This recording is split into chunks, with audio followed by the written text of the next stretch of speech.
La palabra de Jesús se cumple, continúa, alerta. Aquí en Marcos capítulo 13, Jesús anuncia las señales que preceden su segunda venida. Y entonces en versículo 30 hasta el versículo 32 dice: de cierto os digo que no pasará esta generación hasta que todo esto acontezca. El cielo y la tierra pasarán, pero mis palabras no pasarán. Pero aquel día y de la hora nadie sabe, ni aun los ángeles que están en el cielo, ni el Hijo, sino el Padre. Ahora aquí Jesús deja muy claro que lo que está diciendo es muy importante. Es necesario atender a este mensaje. Ahora Jesús no está indicando el tiempo histórico de su retorno, sino los eventos que lo preceden y lo identifican. Y Jesús no se equivoca. Su enseñanza no es simbólica. Ahora ahí menciona que no pasará esta generación hasta que todo esto acontezca.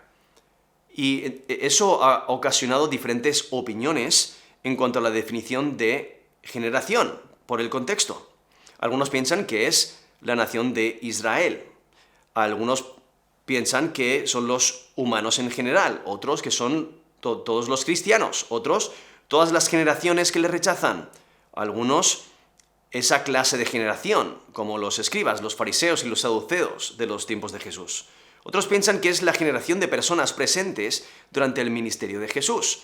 O sea, el tiempo de angustia y sufrimiento empieza con esa generación contemporánea con Jesús, pero no significa que terminará en esa generación. Y por ello describe la destrucción de Jerusalén en el año 70 después de Cristo.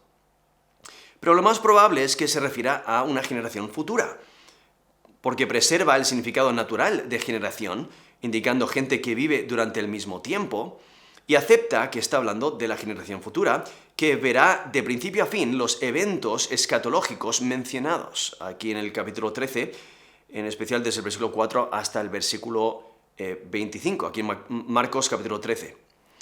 Y es que Jesús lo que está haciendo es, Él está hablando proféticamente como hacían los profetas en el Antiguo Testamento. Por ejemplo, en Zacarías 9, versículo 9, dice: alégrate mucho, hija de Sión, da voces de júbilo, hija de Jerusalén.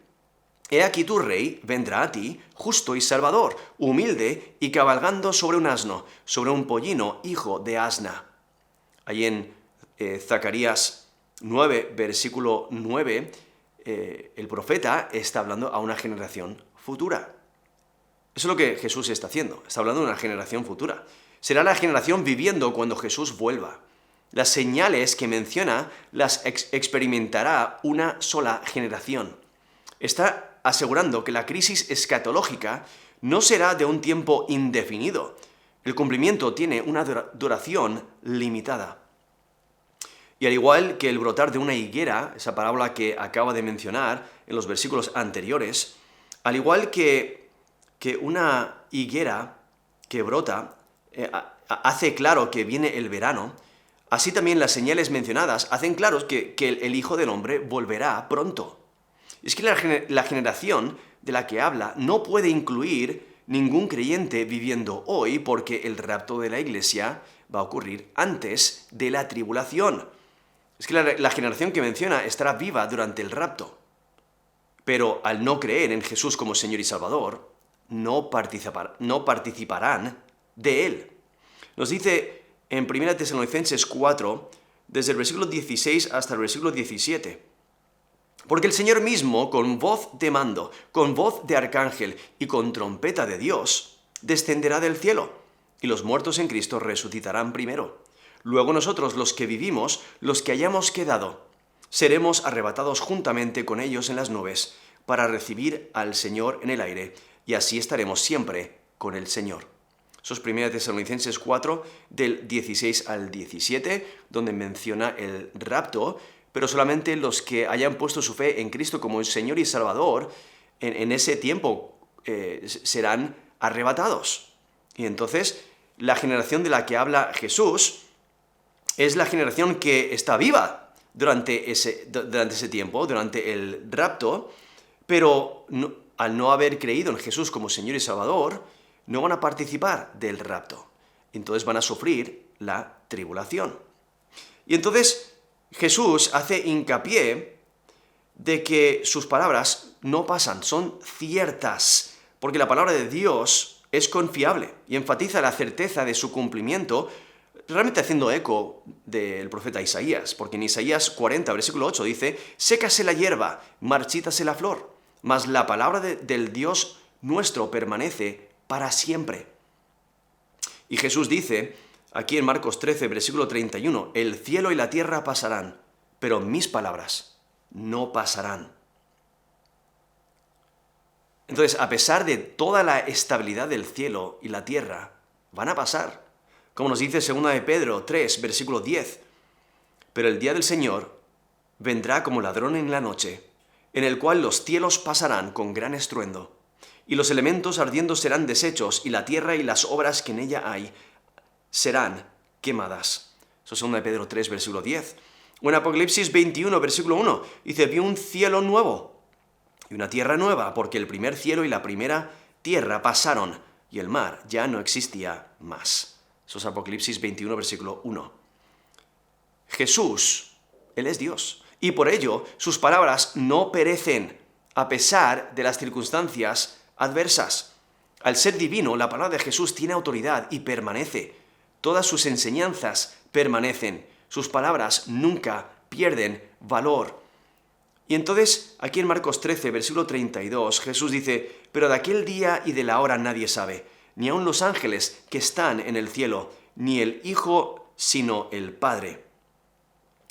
Allí, en versículo 32, Jesús enfatiza que el tiempo para su cumplimiento no ha sido revelado.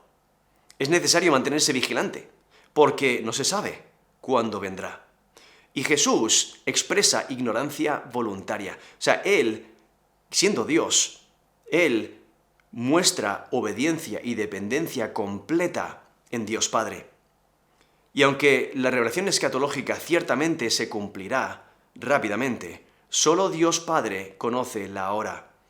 Incluso cuando los discípulos le preguntaron en Hechos 1, versículos 6 y 7, Señor, ¿restaurarás el reino de Israel en este tiempo?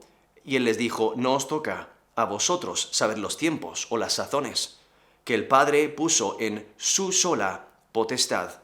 Esos Hechos 1, del 6 al 7. Es que era necesario que los seguidores de Jesús conocieran que ellos no tienen que saber la hora, no tienen que saber el día del fin.